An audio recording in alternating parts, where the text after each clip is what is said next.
С некоторых пор в нашем районе стало неспокойно. Кто-то выбросил взрослого бультерьера. Верится с трудом, что пес сам потерялся или по собственной воле ушел из дома. Надо ли говорить, что эта грозная и бойцовская порода способна одним своим видом навести панику на оппонента? Поэтому люди и опасались его больше, чем он этого заслуживал. В поисках пищи пес стал шарить по мусорным бакам, заглядывая на прохожих, надеясь, что кто-то из них сжалится и даст ему хоть немного еды. Однако люди, увидев Тайсона, так местные прозвали пса за его атлетическое телосложение, старались просто побыстрее уйти. Всех удивила наша баба Даша, небольшая сухонькая старушка, которая сама весила едва ли меньше сурового пса. Она по какой-то причине абсолютно не боялась могучего Тайсона и была чуть ли не единственной, кто подкармливал попавшее в беду животное.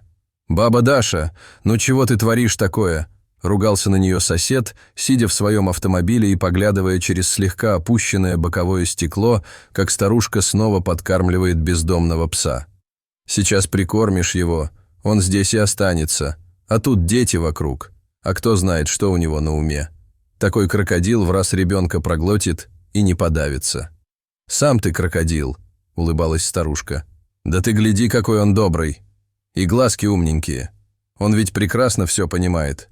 Да и наброситься он может только из-за таких, как ты, которые его доводят своими подозрениями». «Да?» – переспросил сосед Мишка, будто издеваясь. «Ну так возьми его с собой жить, раз умная такая. Пускай он тогда лучше тебя съест, чем кого-то из нас». «Ой, напугал», – парировала бабушка, поглаживая Тайсона по голове. «Я уже и сама об этом давно подумала», – пояснила она, а потом посмотрела на собаку и позвала ее за собой. «Пошли, милый, теперь со мной жить будешь. Нечего тебе по помойкам лазить». Пес, не веря своему счастью, завилял хвостом и дернулся, чтобы бежать за бабушкой Дашей, но, видимо, не мог до конца в это поверить и вновь остановился. «Ну ты чего?» «Пошли, говорю», — настояла отважная бабушка, и радостный пес кинулся к ней. «Да ты чего, баба Даша? Серьезно, что ли?» — изумленно крикнул сосед, наблюдавший за всей этой картиной. «Да я же пошутил. Ты одумайся, ведь сожрет он тебя», — сказал мужчина, пытаясь переубедить старушку. Не оглядываясь, отмахнулась баба Даша, рядом с которой гордо вышагивал грозный Тайсон. Так и стали они жить вместе, удивляя всех, кто увидит эту странную парочку, миниатюрную хрупкую старушку и мощного пса с широкой грудью. Теперь Тайсон получил свое место возле теплой печки, где баба Даша оборудовала ему лежанку, а кроме этого, услышав, каким басистым голосом лает ее новый питомец, хозяйка дала ему новое имя – Бас. Бас быстро понял, что у него теперь новое имя. И вообще, на удивление и вопреки стереотипам, пес отличался добрым нравом и крепкими нервами. И это даже несмотря на то, что ему пришлось пережить предательство его прежних хозяев. Шло время. Ни разу баба Даша не пожалела, что забрала этого пса с улицы. И это даже несмотря на то, что теперь ей приходилось выделять средства со своей небольшой пенсии на его пропитание. А как вы понимаете, кушает такой пес немало. Летом в гости к бабушке приехали внуки. Увидев грозного пса, сын бабы Даши тоже поначалу насторожился, можно ли оставлять детей в одном доме с бойцовской собакой. Однако, глядя, как его дети возятся с Басом, буквально катаясь на нем верхом, а тот всем своим видом демонстрирует, что ему это только в радость, мужчина успокоился и уехал обратно в город, где его ждали повседневные заботы. Зато мальчишки, внуки бабы Даши, отрывались теперь по полной, вырвавшись из тесной городской квартиры и оказавшись на деревенских просторах. Целыми днями они находили себе забаву, играя во дворе, лазая по чердакам и крышам, в общем, получив нормальное, здоровое детство вместо городских лабиринтов, где каждый шаг должен быть под контролем. Бас был верным соратником в любой детской забаве. В общем, стали они лучшими приятелями. Однако в тот роковой день, когда мальчишки отпросились у бабушки погулять возле речки, Баса с ними не было. Баба Даша решила не рисковать и прицепила собаку на тонкую цепь, которая осталась у нее от прежнего дворового пса. Все-таки дом есть дом, а кто знает, как Бас поведет себя в незнакомом для него месте.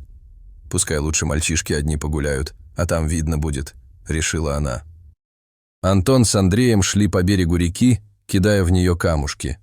Так хотелось зайти в прохладную воду, но они дали бабушке слово. А значит, надо его держать, ведь они же мужчины. И пускай Антону всего 12, а Андрею только 8, они уже понимали ценность мужского слова. «Антон, гляди, какой камушек красивый!» Указывая через прозрачную воду на пестрый камень, лежащий на дне реки, сказал Андрей. «А давай его с собой возьмем», — предложил он. «И как же ты его возьмешь?» — спросил брат. «Это же ведь в воду зайти нужно, чтобы его достать. А ты слово дал». «Да я только одной ногой наступлю и достану», — пообещал хитрый братишка. «Это ведь считаться не будет». Антон пожал плечами. Андрей понял молчаливое согласие своего брата и, закатав штанину на одной ноге, наступил в воду. Но он все никак не мог дотянуться до камня, ведь вторая нога оставалась на берегу. И вот мальчик наклонился еще сильнее, но в этот момент нога его поехала, и он целиком упал в воду. Бурный поток тут же подхватил неуклюжего мальчишку и потащил его вниз по течению. «Антон!» – тут же закричал перепуганный ребенок. «Антон, спаси!» Да только как мог брат его спасти, когда он сам не умел плавать? Да и разве хватило бы ему сил справиться с сильным течением? Антон бежал вдоль берега и кричал, чтобы кто-нибудь взрослый поскорее пришел на помощь. А в это время с цепи рвался Бас. То ли собачье сердце почувствовало неладное, то ли острый слух уловил крики о помощи. И вскоре пес несся к реке. Бас сходу кинулся в реку и поплыл к тонущему мальчишке. В это время, услышав детские крики, к берегу подъехал тот самый сосед, который отговаривал бабу Дашу не брать к себе бродячего пса. Выйдя из машины, мужчина обомлел. Пес плыл к берегу, борясь с течением, которое неминуемо сносило его, а у него на спине сидел мальчишка и дрожал от холода и страха. Ну, дела. Только и смог выдавить из себя сосед, понимая, насколько он ошибался в этом псе, который сейчас, рискуя собственной жизнью, спасал человеческого ребенка. Наконец они оба оказались на берегу.